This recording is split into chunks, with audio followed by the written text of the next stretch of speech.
আজকের উপাসনা পর্ব শুরু করছি। আচার্যোপদেশः।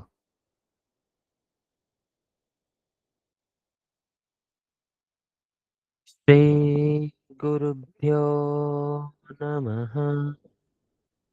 হরিः ওম। শন্নো মিত্রः শং বরুণः, শন্নো ভবত্বর্য়মা, শন্ন ইন্দ্রো বৃহস্পতিः, शन्नो विष्णुरुरुक्रमः। नमो ब्रह्मणे नमस्ते वायो, त्वमेव प्रत्यक्षं ब्रह्मासि, त्वामेव प्रत्यक्षं ब्रह्म वदिष्यामि, ऋतं वदिष्यामि, सत्यं वदिष्यामि। तन्मामवतु तद्वक्तारमवतु, अवतु माम्, अवतु वक्तारम्। ॐ शान्ति शान्ति शान्तिः। वेदमनुच्याचार्योऽन्ते आसीनमनुशास्ते, सत्यं वद धर्मं चर, स्वाध्यायान्मा प्रमदः। आचार्याय प्रियन्धनमावृत्य प्रजातन्तुं मा व्यवच्छेत्सिः। सत्यान्न प्रमदितव्यम्, धर्मान्न प्रमदितव्यम्, कुशलान्न प्रमदितव्यम्, भूत्यैन प्रमदितव्यम्।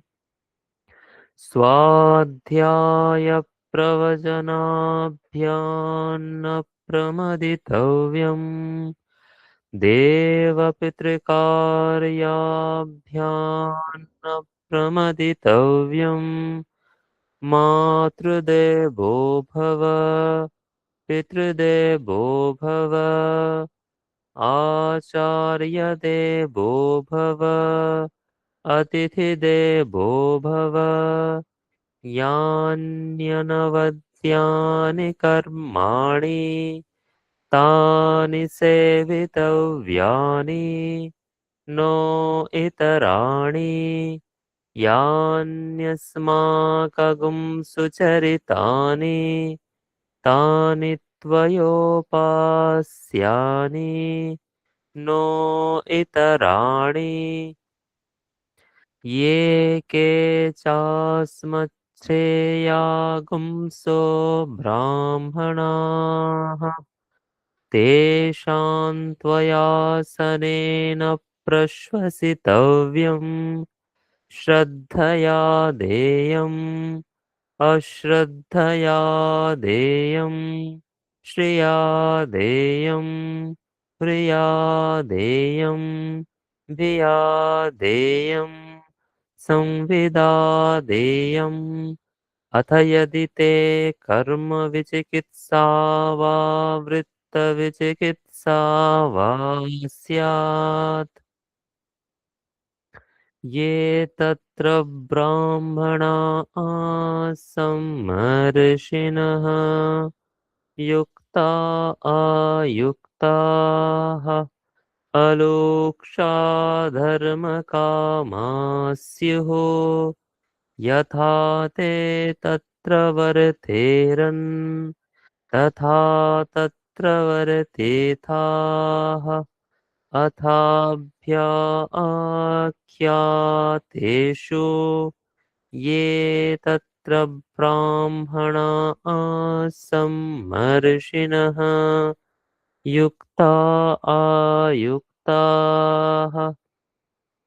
अलोक्षा धर्मकामाः स्युः यथा ते तेषु वर्तेरन् तथा तेषु वर्तेथाः एष आदेशः एष उपदेशः एषा वेदोपनिषत् एतदनुशासनम् एवमुपासितव्यम् एवमुचैतदुपास्यम्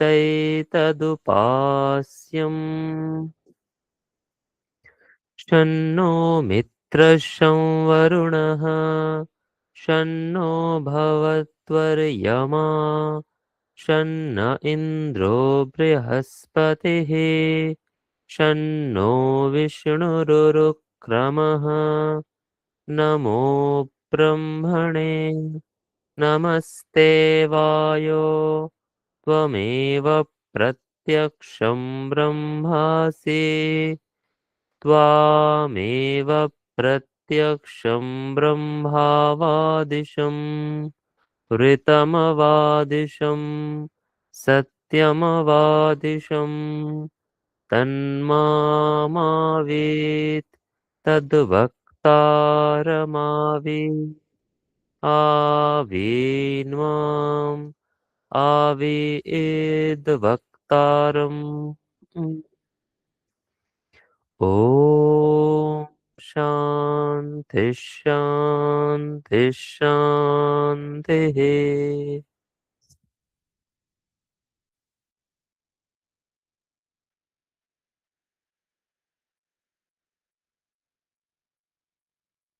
श्रीमद्भगवद्गीता षष्ठोऽध्यायः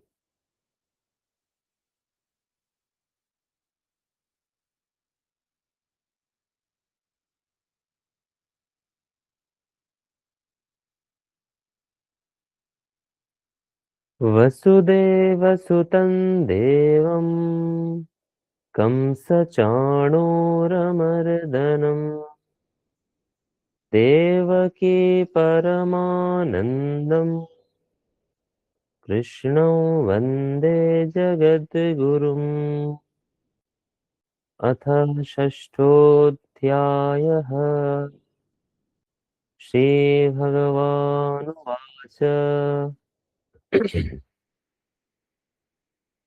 अनाश्रितः कर्मफलम् कार्यं कर्म करोति यः स सन्न्यासी च योगी च न निरग्निर्न चाक्रियः यं सन्न्यासमिति प्राहुः योगं तं विद्धि पाण्डव न ह्यसन्न्यस्तसङ्कल्पो योगी भवति कश्चन आरुरुक्षोर्मुनेर्योगम् कर्म कारणमुच्यते योगारूढस्य तस्यैव शमः कारणमुच्यते यदा हिनेन्द्रियार्थेषु न कर्मस्वनुषज्जते सर्वसङ्कल्पसन्न्यासी योगारूढस्तदोच्यते उद्धरेदात्मनात्मानं नात्मानमवसादये आत्मैव ह्यात्मनो बन्धुः आत्मैव रिपुरात्मनः बन्धुरात्मात्मनस्तस्य येनात्वैवात्मना जितः अनात्मनस्तु शत्रुत्वे वर्तेतात्मैव शत्रुवत् जितात्मनः प्रशान्तस्य परमात्मा समाहितः शीतोष्णसुखदुःखेषु तथा मानापमानयोः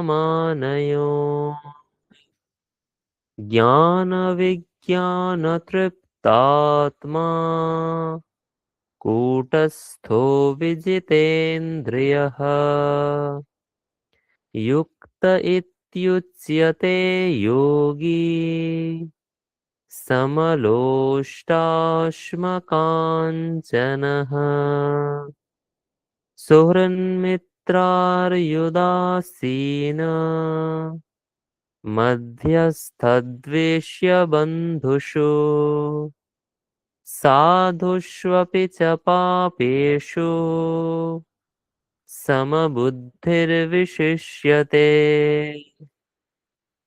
योगी युञ्जीत सततम् आत्मानं रहसि स्थितः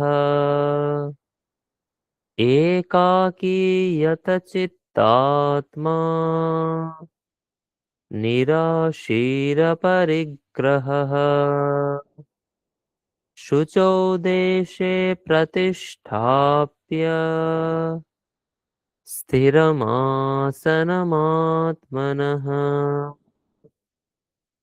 नात्युच्छ्रितन्नातिनीचम् शैलाजिनकुशोत्तरम् तत्रैकाग्रं मनः कृत्वा यतचित्तेन्द्रियक्रियः उपविश्यासने युञ्ज्याद् योगमात्मविशुद्धये समं कायशिरो ग्रीवम् धारयन्नचलं स्थिरः सम्प्रेक्ष्य नासिकाग्रं स्वं दिशश्चानवलोकयन् प्रशान्तात्मा विगतभिः ब्रह्मचारिव्रते स्थितः मनः संयम्य युक्त आसीत मत्परः युञ्जन्नेवं सदात्मानं योगी नियतमानसः शान्तिर्निर्वाणपरमां मत्संस्थामधिगच्छति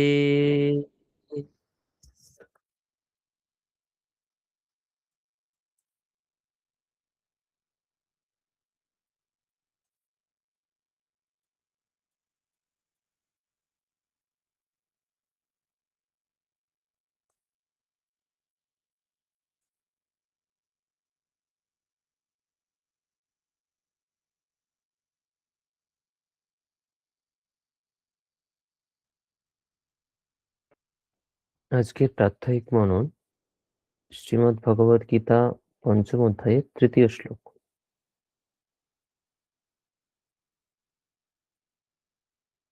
জ্ঞেয়স্য নিত্যসন্ন্যাসী यो न द्वेष्टि न काङ्क्षते निर्द्वन्द्वो हि महाबाहो सुखं बन्धात् प्रमुच्यते। আরেকবার পাঠ করছি। জ্ঞেয়স্য নিত্যসন্ন্যাসী यो न द्वेष्टि न काङ्क्षते निर्द्वन्द्वो हि महाबाहो সুখম বন্ধাত প্রমুচ্যতে।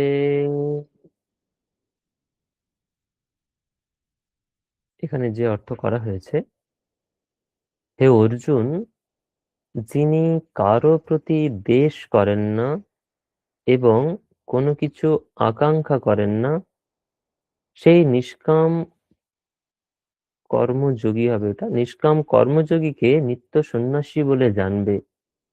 কারণ রাগ দেশরূপ দ্বন্দ্বরহিত পুরুষ অনায়াসে সংসার বন্ধন হতে মুক্ত হন। আমাদের পঞ্চম অধ্যায় শুরু হয়েছিল অর্জুনের একটি প্রশ্ন দিয়ে। অর্জুন প্রশ্ন করেছিল যে সন্ন্যাস অর্থাৎ কর্মসন্ন্যাস, কর্মত্যাগ অর্থাৎ সন্ন্যাস, আর যোগ মানে জ্ঞান যোগ, কর্মযোগ অর্থাৎ কর্মযোগ, এবং সন্ন্যাস কর্মসন্ন্যাস কর্মত্যাগ, এই দুটোর মধ্যে কোনটা শ্রেষ্ঠ, কোনটা তার পক্ষে কল্যাণকর, এটা তিনি অর্জুন ভগবানকে জিজ্ঞেস করেছিলেন। তার উত্তরে দ্বিতীয় শ্লোকে ভগবান বলেছিলেন, যদিও কর্মসন্ন্যাস এবং কর্মযোগ দুটোর মাধ্যমেই মোক্ষ লাভ করা যায়, কিন্তু কর্মত্যাগ অপেক্ষা কর্মযোগ অর্থাৎ নিষ্কামভাবে কর্ম করাটাই সুগম, এবং সেটাই তোমার পক্ষে কল্যাণকর। দ্বিতীয় শ্লোকে ভগবান অর্জুনকে এই উপদেশ করেছেন। এর পরবর্তী শ্লোকগুলোতে ভগবান পরপর বলে যাচ্ছেন যে কেন কর্মযোগ শ্রেষ্ঠ, সেই প্রসঙ্গে বলছেন। সেই প্রসঙ্গেই আমাদের এই শ্লোকটি বুঝতে হবে। জ্ঞেয়স্য নিত্য সন্ন্যাসী ইয়ো ন দ্বেষ্টি ন কাঙ্ক্ষতি, যার মধ্যে আকাঙ্ক্ষা এবং দ্বেষ থাকে না। দ্বেষ মানে আহ, রাগ আমরা বলতে পারি, বা হিংসা। আর আকাঙ্ক্ষা, আকাঙ্ক্ষা মানে হচ্ছে কর্মের প্রতি, কর্ম করার ইচ্ছা, বাসনা, যেটাকে আমরা বলি কর্মের প্রতি অনুরাগ। এই বাসনা এবং দ্বেষ, দ্বেষ মানে রাগ, রাগ মানে রাগ নয় ঠিক, মানে বাংলায় রাগ আর সংস্কৃতে রাগ দুটোর অর্থ একটু আলাদা।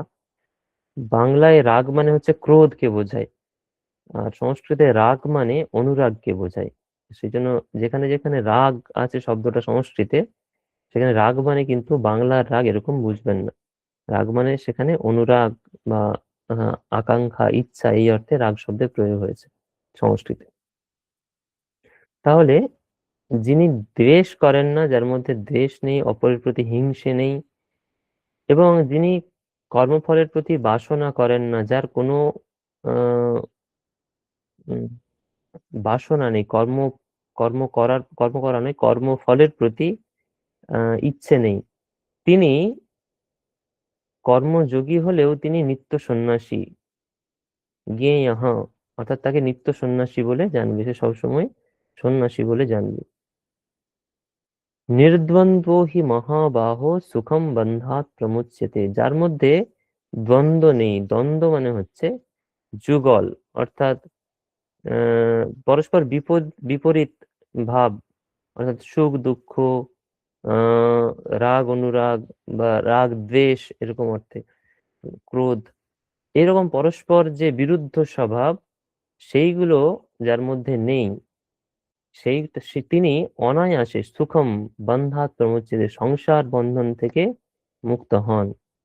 অর্থাৎ এখানে কর্মযোগীর কয়েকটা গুণের কথা বলা হচ্ছে, যে তার মধ্যে রাগ, রাগ মানে কর্মফলের প্রতি বাসনা, এবং দ্বেষ, হিংসা, এবং কাম ক্রোধ প্রভৃতি যে বিরুদ্ধ স্বভাবগুলো আছে আমাদের মধ্যে, সেইগুলো যার মধ্যে নেই, তিনি কর্মযোগী।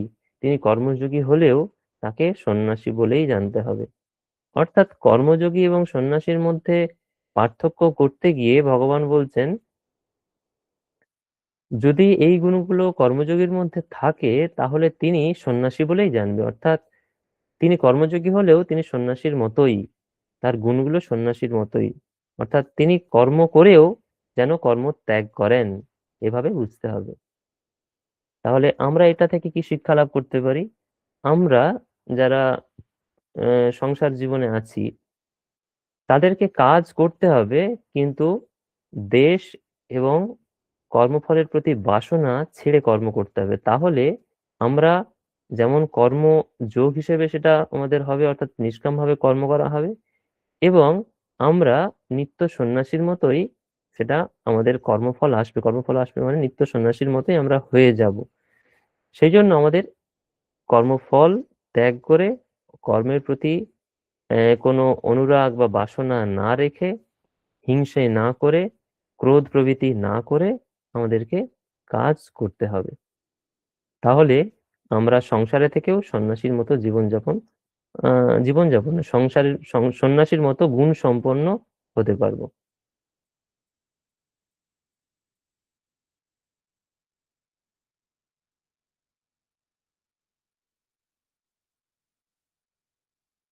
আজকের উপাসনা পর্ব আমরা এখানেই শেষ করছি। আপনারা আপনারা আপনাদের প্রাত্যহিক দিনচর্যা দিয়ে আজকে সুন্দর একটি দিন শুরু করুন। সকলে ভালো থাকবেন। সকলকে ধন্যবাদ।